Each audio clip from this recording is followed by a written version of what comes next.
Don't judge, people. Don't judge until you do it. Assalamu alaikum guys, Ramadan Mubarak. So I feel like there's a few people who watch my videos who aren't fully familiar with kind of all of the practices that go on in Jordan, and that's why they're watching these videos, because they are interested in learning some more about this culture. Ahlan wa sahlan.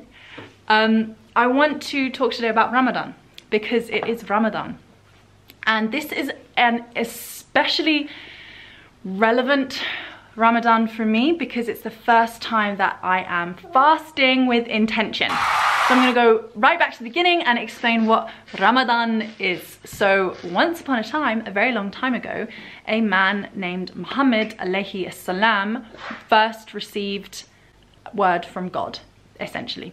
And this is the month when the Quran was sent down to him.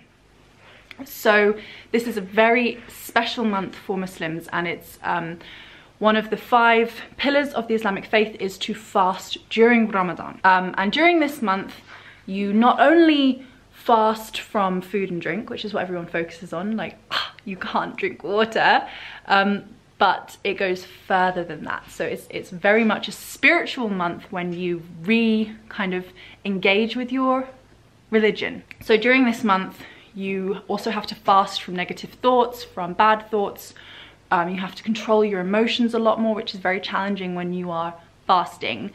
And you pray a little bit more, you pray a little bit harder, you give more charity, you become a better Muslim and a better person. So you have a real atmosphere of Ramadan as well, because the majority of people are fasting. So shops might open a bit later, like banks will open a couple of hours later.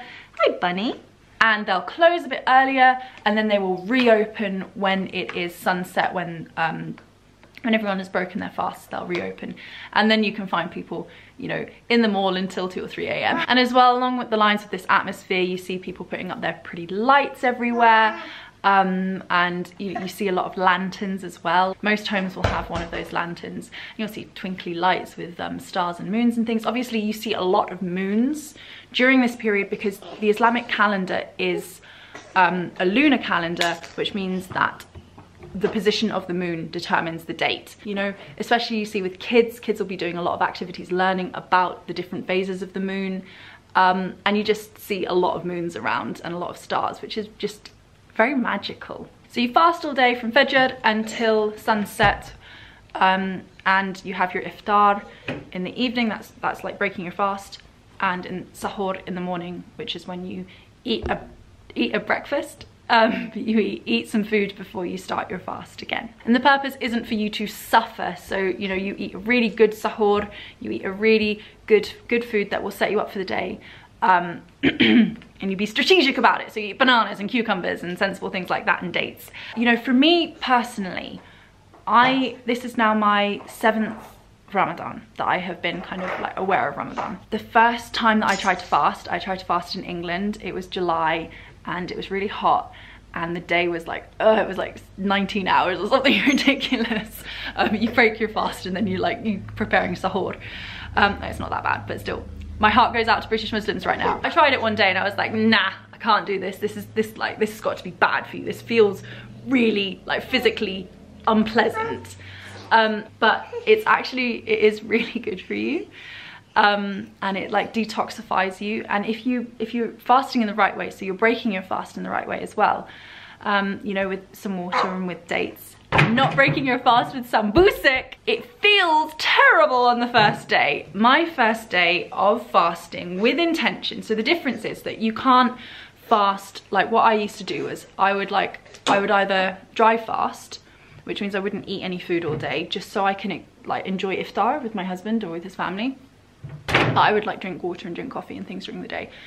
Partly because I've been nursing like for the last 3 years. I've been nursing and pregnant for the last 4 years actually. So I haven't really been able to enjoy it while I've been in Jordan. Hashem's being helpful in the background. So yeah, fasting with intention means before you start your fast, you say to God, like, I'm gonna fast. And you pray, and you come at it from a spiritual direction. Whereas what I used to do is like, oh, I'm just going to join in with everybody else so I can kind of like support my husband and feel like I'm involved somehow and kind of get into the vibe of it, which is fantastic. I remember when I was at uni, I remember living with this girl, and she had a Muslim friend, and she was all excited because it was Ramadan. And I came downstairs, and I found her in the kitchen in front of the kettle, and she was telling me like, oh, I'm gonna fast today, like my friend is fasting, and I'm gonna support her, so today I'm gonna start fasting. And she's pouring herself a cup of tea at the time, like pouring into a flask. I'm like, but you're preparing a flask of tea. She said, yeah, I'm gonna use this detox tea to like help me get through the day and be extra healthy. But you know, it's really nice to do that for somebody else. You know, I think especially if you're living in a non-Islamic country as well, if you've got Muslim friends, like it's quite a nice act of solidarity. But yeah, so I never fasted properly, or I'd get like halfway through the day and I'd be like, oh, I didn't eat or drink anything today. Khalas, I'm fasting. That's not fasting. That's not fasting with intention, and I knew that at the time.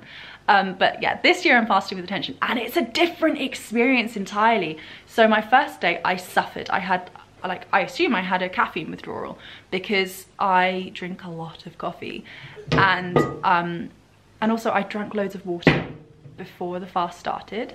So I didn't feel like it was a dehydration headache, but it could have been. Anyway, so yeah, I really suffered on the first day. Around 4 p.m. I had to go to bed because I just couldn't. And then after that, it was fine. And I haven't had a problem with fasting since, really. Alhamdulillah. Alhamdulillah. But that's not to say that I'm having 19-hour days like I did with the first time I tried to fast. I used to be like, oh God, Muslims who like get up at 2 p.m, like they're not really fasting. This isn't a real fast. Don't judge, people. Don't judge until you do it. Oh, be good on camera, Hashim. Someone disliked my last video because you were supposedly naughty. What are you doing? Emshi! So your evening is kind of split up into... I'm throwing balls for him like a dog. That seems really disrespectful. You guys don't know how hard it is to film with children. So tiring. Now he's going to take all the books off the bookshelf. Hello.